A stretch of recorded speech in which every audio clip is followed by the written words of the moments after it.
Alright guys, welcome back. Another episode of Fake Woke Front Lines. Once again, here I am doing the same thing I like to do, keeping up on the mainstream media narrative to see what they're talking about.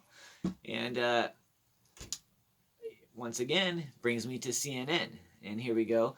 Why George Floyd's memorial site is surrounded by barricades. Why? What would we call that, huh?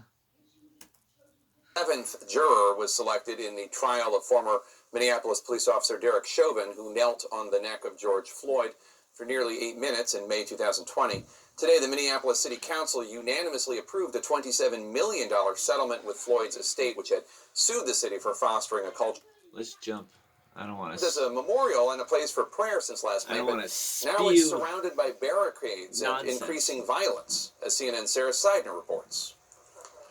The place where George Floyd took some of his last breaths is both sacred space and, at times, a battlefield. We are a grieving community.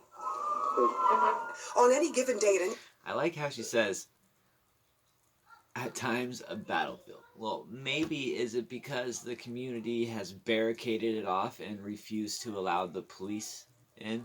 So maybe it gives criminals free rein, knowing that the police aren't going to come to an area that you are barricaded.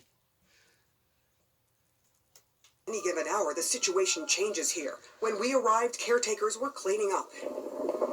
There was nothing but calm and black joy. But this past Saturday, gunshots rang out. A man was killed steps away from where Floyd suffered.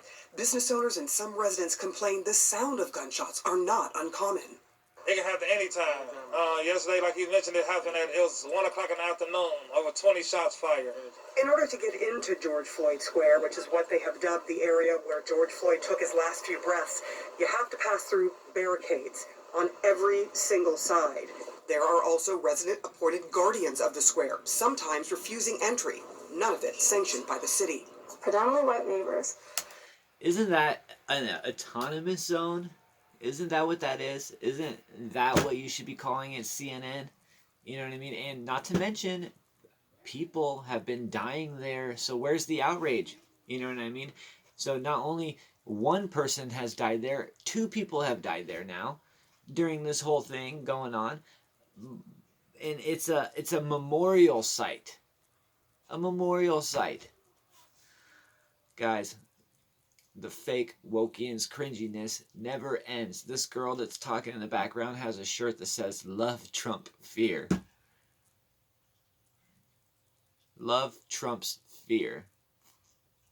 Yeah, good job finding an unbiased person to spew your narrative, CNN. It's almost like you guys stopped trying. Fake woke front lines. See you guys in the next video.